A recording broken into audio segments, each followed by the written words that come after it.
que es la deconstrucción del cristianismo. Nosotros estamos estudiando este año, estamos enfocados a ser siervos de Dios, pero es importante que aprendamos qué es lo que el mundo quiere, qué es lo que el diablo desea. Recuerden que estamos basándonos en el libro El grito de la serpiente. Te invito a que lo leas. Hay un hermano nos lo compartió, ojalá tú lo puedas tener en PDF y puedas leerlo y puedas ver todo lo que puedes aprender a través de este gran libro y este gran autor, que nos ayuda a ver qué es lo que piensa el mundo, qué es lo que el mundo hace para deconstruir el cristianismo. ¿Tú entiendes qué es esta palabra? Vamos a ir a la definición. La deconstrucción es un enfoque utilizado para comprender la relación entre texto y significado.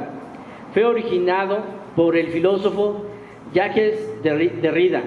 En cambio, pone el énfasis en la apariencia o sugiere al menos que la esencia se encuentra en la apariencia. Derrida diría que la diferencia es refutar una sentencia a partir de otra. Eso significa indecidible, en el sentido de que no se puede discernir en las experiencias cotidianas. ¿Qué quiere decir esto? Que todas las palabras que uno dice, o los escritos en este caso de la Biblia, pueden ser, se pueden refutar, se pueden ver desde otro punto de vista. ¿Por qué lo dice? Como tú ya lo has escuchado, la Biblia viene escrita en hebreo, el original es hebreo, arameo y griego. Y creo que aquí hay muchos de nosotros que no sabemos esos idiomas. Y sobre todo, el idioma hebreo es el hebreo antiguo, que muchos hoy aún en la actualidad no hablan. Hay muchas frases y palabras que no tienen una palabra exacta, como un ejemplo. En la Biblia has oído hablar de Génesis, cuando dice en el comienzo, ¿no? Y luego cuando terminó Dios una etapa o un día, decía, termina un día, llegó la mañana, llegó la noche y terminó un día. Así dice, ¿no? La traducción. Pero en la traducción original se dice que se llama etapas, no son días, son etapas. Entonces, a veces ese tipo de cosas, la deconstrucción puede hacer que eso dice, bueno, como ahí no hay una buena entendimiento, entonces vamos a hacerlo y podemos hacerlo a nuestra manera. Sigamos leyendo. Deconstruir al cristianismo se refiere a algo más que analizar desde la mirada teológica o desglosar un concepto, como a veces quiere hacerse creer usando los términos de relectura y hermenéutica de la sospecha. Ellos quieren hacer esa deconstrucción a través de esos términos, de releer y releer y releer para ver qué entiendes lo que estás leyendo y así tú des tu propia interpretación. ¿Tú crees que hoy vivamos este tipo de problemas de deconstrucción? Claro que sí, claro que sí. Simplemente esta semana, ¿qué estamos festejando a nivel nacional? La Semana Santa, ¿verdad? ¿Qué supone Jesús? ¿A qué vino y cuál fue el objetivo de la Semana Santa? ¿Alguien me puede decir? Pues es la Semana Santa en el Antiguo Testamento era recordar la libertad de que Dios nos había librado de ser esclavos de Egipto. ¿Y el Nuevo Testamento? El Nuevo Testamento es el Hijo de Dios que lo iba a morir por nosotros. Ok. ¿Qué otra cosa? ¿Para qué significa un cristiano conocido de las Escrituras la Semana Santa? ¿Alguien más me puede decir?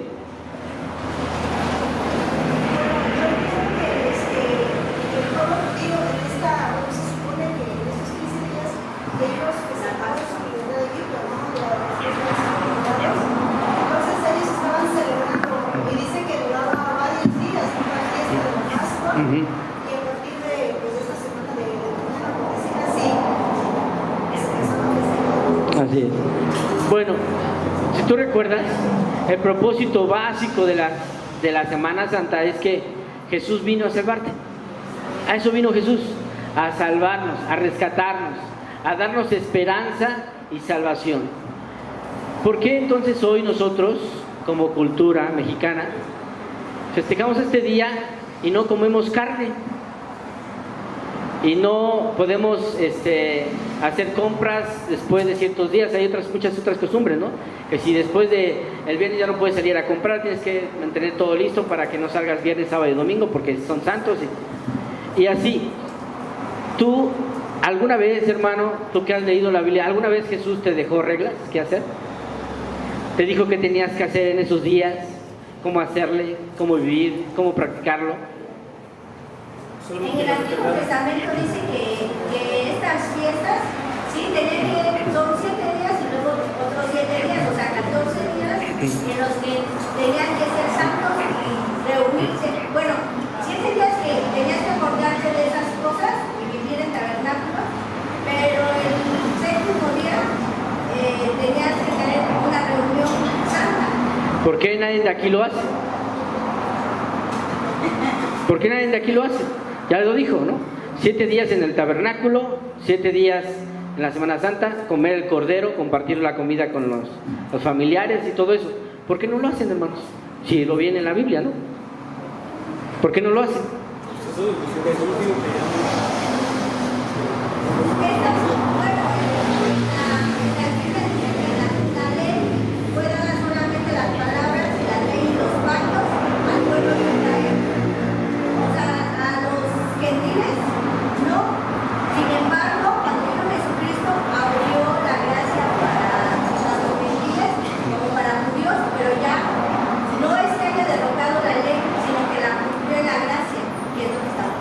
Amén.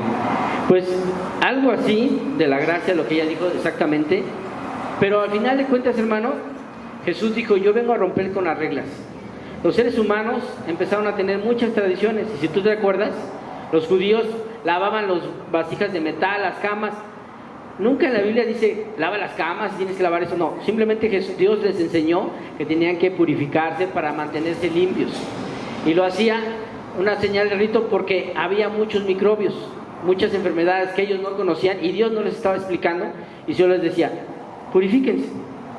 Pero ellos lo hicieron después, no solamente con las manos ni con los pies, que era lo bíblicamente tradicional, eran las manos y los pies nada más. Después lo hicieron con las vasijas de metal, con la ropa, todo. Empezaron a hacer otras ideologías que ellos mismos implementaron. De la misma forma pasó con la Pascua. No se llama Semana Santa, se llama Pascua, es muy diferente. La Semana Santa solo lo hacen o lo festejan los cristianos, que fue la semana donde Jesús vivió sus últimos días. Y en esa semana, recuerdas la vía dolorosa, todo lo que Jesús tuvo que pasar para morir. Pero el objetivo principal de a qué vino Jesús, ¿cuál fue de todo eso? Darte esperanza, darte salvación. Él era el cordero, como decían las escrituras, Él era el pan y el agua, que vino a darnos su cuerpo y su sangre para purificar nuestros pecados. Él era el cordero que venía a ser sacrificado en favor nuestro, dice, una vez y para siempre, ¿verdad? Bueno, así como ya vimos un poquito de controversia aquí, ¿por qué no lo haces y por qué no lo festejas y todo eso? El de construir, eso intenta ver por qué no lo haces. Si la Biblia lo dice, ¿tú por qué no lo haces? Si aquí dice esto, ¿por qué no lo hacen? Si aquí dice aquello, ¿por qué no lo siguen haciendo? Y tiene varias preguntas, y sobre todo siempre están buscando debatir al cristianismo. Y una de sus 3 preguntas es esta: ¿por qué la Biblia es absolutista? ¿Por qué Dios es autoritario? ¿Por qué seguir a Jesús?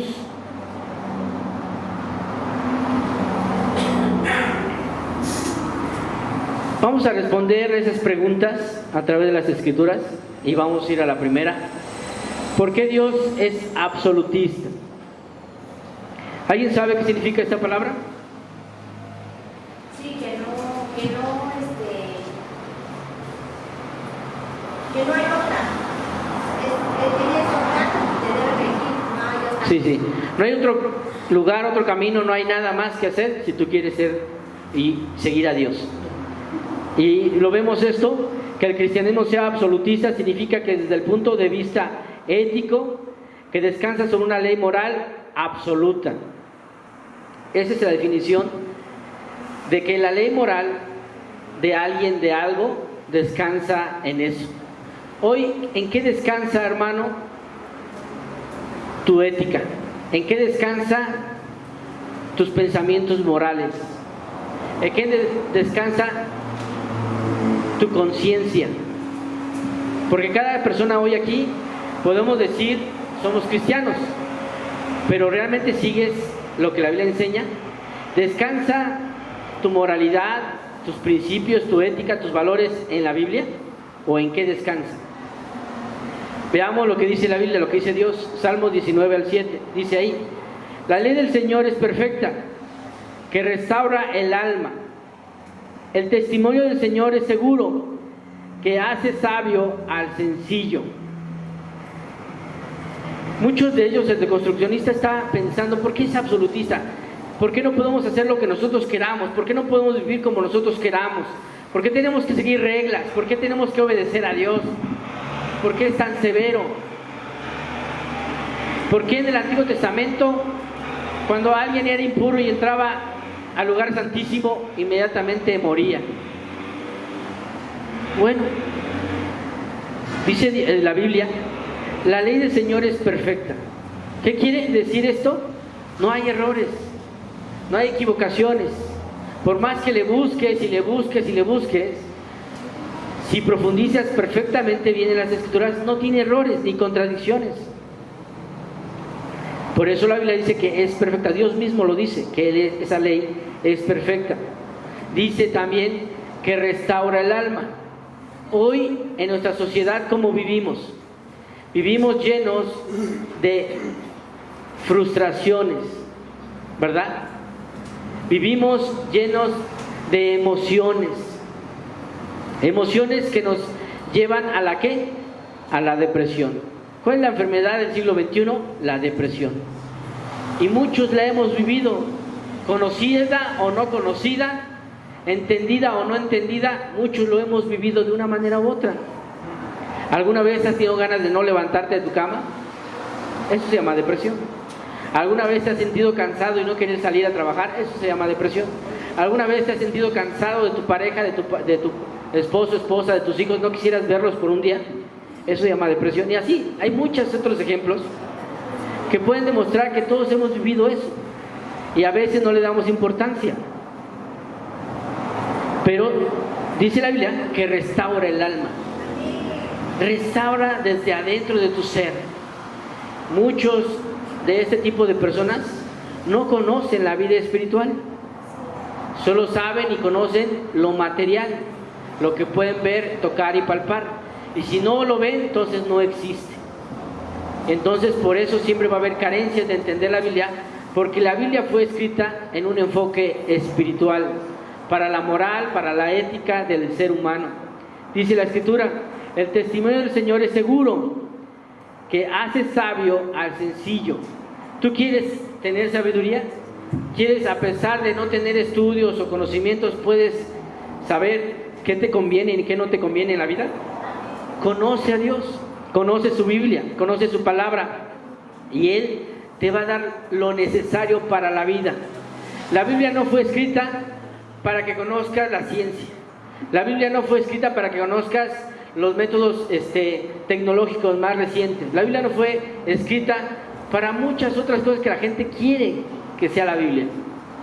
La Biblia fue escrita para que el hombre de Dios esté completamente capacitado para hacer el bien. Para eso es escrito. Y todo está enfocado en una vida espiritual que te lleva a una vida moral, a una conciencia plena, una ética y valores a tu vida y en tu sociedad. La siguiente pregunta: ¿por qué Dios es autoritario? ¿Alguien puede decirme qué significa eso de ser autoritario? Bueno, cuando alguien dice, así se hace aquí porque lo mando yo, ¿no? Aquí se obedece porque es mi casa y aquí hacen lo que yo digo, ¿no? Y si no te gusta, pues vete a buscar tu casa, ¿no? Así dice, ¿no? ¿No has oído esa frase? Pues eso se llama autoritario, ¿no? Que se hace lo que Él dice porque Él lo dice, ¿no? Bueno, Dios es creador y dueño de su creación. Por consiguiente, Él dice qué hacer con su creación y qué responsabilidad da a cada uno de ellos. Por eso, Dios siempre dice que se haga así. Cuando en la Génesis decía que se haga la luz, ¿qué pasaba? Se hizo la luz. ¿Por qué? Porque Él tiene la autoridad. Ahora piénsate un poquito. Imagínate que tú fueras un escultor, un alfarero, y de repente empiezas a construir un jarrón para agua. Y de repente el jarrón te dice, no, ¿por qué me haces jarrón? ¿Por qué me haces para agua? Yo quería hacer para pulque o para mezcal o para otra cosa. No, yo no quiero ser para agua. ¿Cómo crees que tú te sentirías al oír eso de lo que tú creaste? Pues perdóname, pero yo te creé para esto y para esto fuiste diseñado, ¿verdad? Ese jarrón no va a tener la autoridad de querer cambiarte ni parecer y querer que lo cambies para otra cosa. Porque tú lo hiciste, tú lo diseñaste para eso lo creaste, ¿verdad? Entonces, si tú lo estás creando para eso, Dios así es. ¿Por qué tiene toda la autoridad? ¿Por qué es autoritario? Porque Él creó todo lo que conocemos, todo lo existente. Te creó a ti, me creó a mí, hermano. Entonces, Él tiene autoridad sobre tu vida. La gente no lo entiende y no lo quiere. La sociedad al día de hoy está en contra de la autoridad. ¿Y desde dónde viene eso? Desde la casa. Hijo, oye, hijo, ven. Oye, hijo, ven, por favor. Oye. Y después de las 21 veces, ya le empiezas a decir, ya cuando los papás se empiezan a enojar, primero era Marincito, amorcito, cariñito, y ya después, órale, tú, ven para acá, ya no, Marín, ya enojado, ¿no? Así somos, ¿no? Pero Dios siempre nos ha enseñado, hermanos, que nosotros somos su creación. Y nosotros necesitamos responder. Cuando nosotros no obedecemos desde la casa y no respondemos, eso lo llevamos a la sociedad. Cuando tú eres un hijo que nunca obedeció en tu casa y siempre hizo lo que quiso, también los hijos berrinchudos y chiquiados también crecen sin obedecer la ley. Cuando crecen así, ¿qué crees que va a pasar con ese joven cuando crezca? Se va a pasar los altos, la policía cuando lo quiera detener no le va a hacer caso. Si no va a creer en la fidelidad, no va a creer en la lealtad, no va a creer, porque no va a haber reglas. Cualquier cosa se puede romper, porque siempre hice lo que yo quise, ¿verdad? Nunca estuvo dispuesto a obedecer ni a someterse a ninguna autoridad. Si no lo hizo en casa, mucho menos lo va a hacer en una sociedad o en un lugar donde se vaya o se reúna. ¿Qué dice la Biblia de esto? Salmos 21:1. Dios es dueño de toda la tierra y de todo lo que hay en ella. También es dueño del mundo y de todos sus habitantes. Dios es dueño de toda la tierra. ¿Por qué es dueño Dios de la tierra? Porque Dios lo hizo. Y dice, y es dueño de todo lo que hay en ello. ¿Recuerdas que antes de crear al hombre y a la mujer, qué creó Dios? Las plantas, los animales, ¿verdad? Y después, ¿a quién puso como dueño bajo el cuidado de eso? Al hombre y a la mujer, ¿verdad? Y le dijo, multiplíquense, poblen la tierra. Dice la Escritura, también es dueño del mundo y de todos sus habitantes. Dios es dueño de todo. ¿Tú ves tu casa? Pues ¿qué te crees? Que no es tu casa. ¿De quién es casa? De Dios. ¿Cómo sería? Piensa un poquito. ¿Cómo sería que de repente llegas a un lugar, a un terreno que no es tuyo, que nunca lo compraste, nunca lo pagaste, no tienes escrituras? y alguien te dice, construye. Y tú tienes a bien y construyes tu casa ahí, la haces bonita como a ti te gusta y todo. Y de repente dice el dueño, pues ¿sabes qué? Ya no quiero que vivas ahí, y te corre del lugar. ¿Tendría el derecho, sí o no? ¿Por qué? Oye, pero si tú hiciste tu casa, te costó, oye, todo lo que invertiste, ¿tendría el derecho de correrte? Sí, porque es su terreno. Oye, pero es que mira, no, es su terreno, le pertenece a él. Si él te da permiso de seguir viviendo ahí, te lo va a dejar, y si no, te va a quitar, ¿no? Porque es su terreno, es su casa, le pertenece, él tiene las escrituras. ¿Quién tiene las escrituras de la tierra? ¿Alguien de un ser humano lo tendrá? ¿Un ser humano tendrá las escrituras de todo el planeta? No, las tiene Dios. De la vida de su creación, que somos todos nosotros, los seres vivos, los animales, todos, ¿verdad? Él tiene la autoridad para hacer lo que Él desea con su creación. Eso es difícil de entender, sí es difícil. Pero si en la misma vida podemos darnos cuenta que estamos sometidos ante leyes y reglas, ¿por qué no también en la creación? ¿Por qué no con Dios? La siguiente pregunta, ¿por qué seguir a Jesús? Si hay tantos caminos, ¿para qué seguir a Jesús? Mira, los judíos dicen que esos tienen la verdad.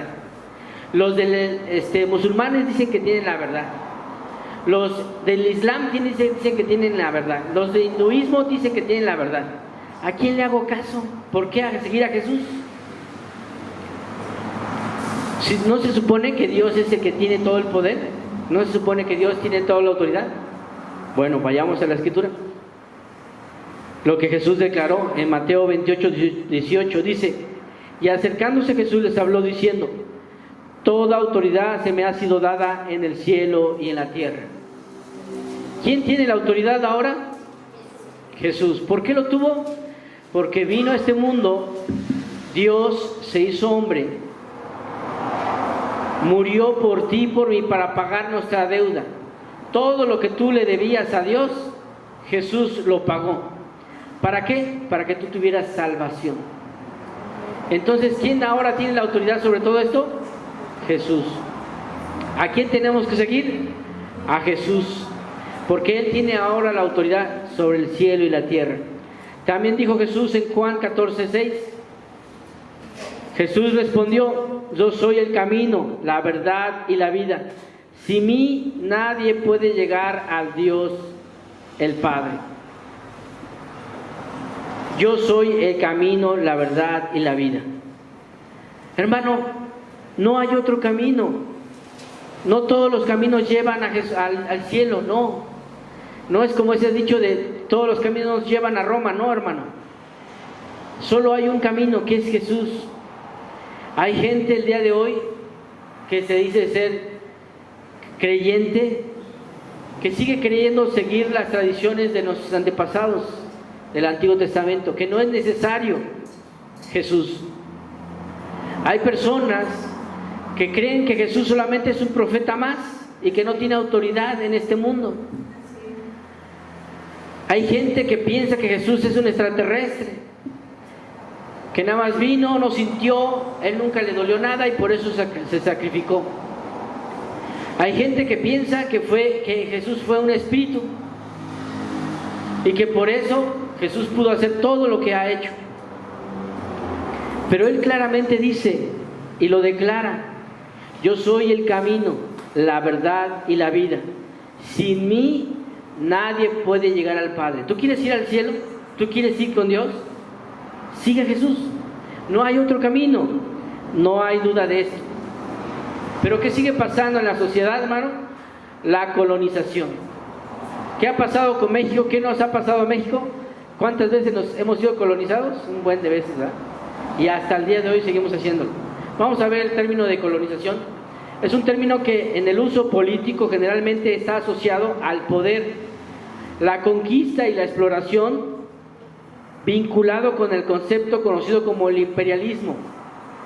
Refiere a un conjunto de acciones de autoridad encaminada a subyugar y a dominar a otra comunidad. ¿Qué es esto, hermano? El mexicano siempre ha sido influenciado a través de nuestro vecino del norte, ¿verdad? Y también hemos sido influenciados de nuestros vecinos del sur. ¿Quién no ha escuchado la música del vallenato? ¿De dónde crees que viene? De nuestros vecinos del sur. ¿De dónde crees que vienen las cumbias? El inicio de las cumbias y todo eso, ¿de dónde viene? Del sur. ¿De dónde vienen esas palabras en inglés que todos sabemos decir y ni sabíamos que eran en inglés? El orange, el refresco del orange, el 7-Up, ¿no? Todas esas palabras, pues de ahí arriba, del norte. Y si te das cuenta, todo ha sido influenciado. ¿Quién no trae sus tenis Nike? ¿Quién no trae sus Reebok? ¿O quién no trae sus ropas de marca de allá del norte? ¿Eso qué significa?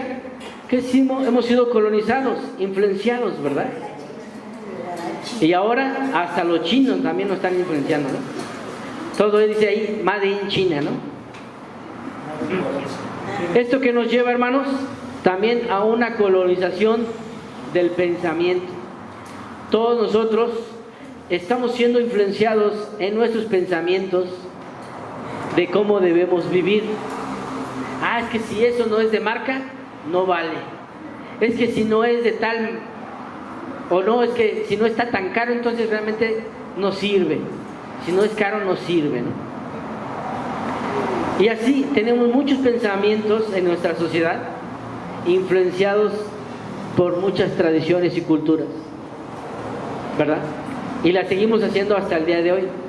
Si pudieras fijarte todo lo que tú haces, es más, hasta la ropa que traes, cómo educas a tus hijos, todo es una influencia. Ha sido colonizado por tus pensamientos. ¿Cómo saber si nuestro conocimiento de la Biblia también ha sido colonizado o hemos sido influenciados por otras cosas?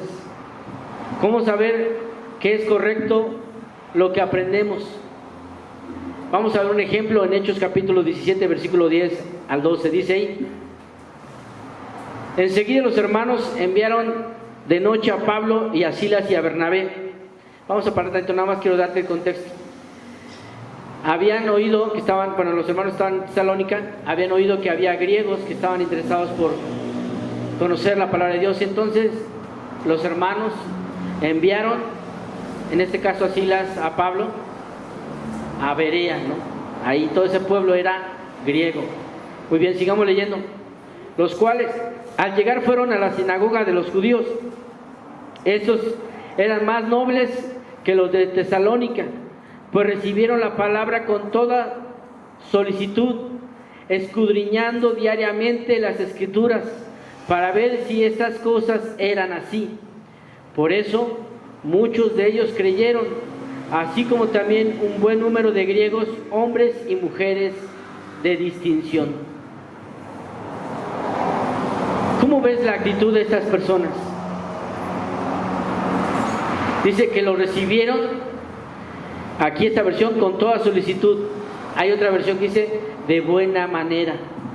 Hay otra versión que dice con gozo recibieron el mensaje. Sí implica mucho cómo recibes el mensaje. Tú hoy cómo recibes el mensaje de las Escrituras. ¿Le pones atención? ¿Te es importante o no es importante para ti? Ellos, a pesar de que no eran judíos, eran griegos.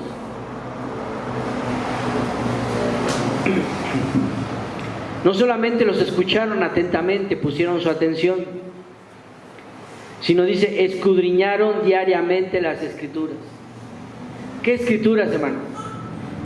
Todo el Torá, porque ellos solamente tenían el Antiguo Testamento. Y escudriñaron, y todo lo que los discípulos les enseñaron estaba basado en las Escrituras. Y entonces se dieron cuenta que todo lo que Jesús había anunciado se había hecho realidad en Jesús, y por eso creyeron. Se dieron cuenta que la Biblia, toda la Biblia está enfocada en Cristo. ¿Esto qué significa? Es una ideología cristocéntrica. Todo está enfocado en Jesús. Todo lo que Dios creó desde el inicio fue para mostrarnos a Jesús. Por eso Juan en el capítulo 1 dice, ¿no?, que la palabra estaba con Dios y era Dios. Y vino a este mundo y se hizo hombre, ¿verdad? Y nos enseñó el camino. Y todo eso estaba bien cimentado, fundamentado en las Escrituras. Hoy, hermano, lo que tú crees, lo que tú haces, lo que tú piensas, ¿está cimentado tu pensamiento, tu entendimiento en las Escrituras? ¿O solo lo que la gente dice oír, lo que los demás te dicen? ¿Solo te quedas con lo que yo te hablo aquí al frente, o tú vas a las Escrituras e investigas si realmente lo que digo es verdadero? Porque si no, podrías estar siendo influenciado solamente por mí, y tu fe sería una fe prestada. ¿Y sabes qué pasa con las fe? Una fe es prestada y no es personal. No sirve de nada. No sirve de nada. Cualquier cosa te va a llevar a ideas diferentes, a pensamientos distintos. ¿Qué más dice la Biblia? En Isaías 46, versículo 8 al 10 dice: recuerden esto, pecadores, y piénselo bien. Recuerden todo lo que ha pasado desde tiempos antiguos. Yo soy Dios y no hay otro. Soy Dios y no hay nadie igual a mí. Yo anuncio desde el principio lo que va a pasar al final, y doy a conocer el futuro desde mucho tiempo antes. Les aseguro que todos mis planes se cumplirán tal como yo quiero. ¿Por qué va a suceder esto, hermano? ¿Alguien me puede decir por qué se cumple esto? ¿Tú recuerdas que al principio de la Escritura dice Dios: yo soy el alfa y el omega, yo soy el principio y el fin de todo? Los seres humanos durante siglos, años, desde antes de Cristo, creía que el universo era infinito, que no tenía fin. Hasta apenas hace unos años todavía el ser humano creía que no existía un fin para el universo, que iba a ser eterno. Pero oh sorpresa, el universo tiene fin. ¿Y quién lo dijo desde el principio? Dios. Él dijo: yo soy el principio, yo soy el fin. Yo soy el alfa, la omega, el principio y el fin. Por eso, porque Él ya sabe, dice Él: yo sé cómo va a acabar esto, y ya se los he anunciado. ¿No Dios ya ha anunciado cómo va a terminar todo? ¿Has leído Daniel? ¿Has leído Apocalipsis? ¿Has escuchado a Jesús lo que dijo? ¿Qué va a pasar antes del final? Sí, va a haber un final. Y para muchos va a llegar antes, cuando muramos. Ese va a ser tu final. ¿Estás preparado para ese final, hermano? ¿Estás listo? Dios ya te ha enseñado, ya te ha mostrado el camino, ya te ha dicho cómo comenzó y cómo va a acabar. ¿Y para qué crees que te lo dijo? Para que tú cuides tu vida, guíes tus pasos en el camino de Dios, para que le hagas caso a Jesús, para que entiendas que Él es el camino, la verdad y la vida, que solo por Él vas a llegar a Dios. Pero si tú no lo entiendes,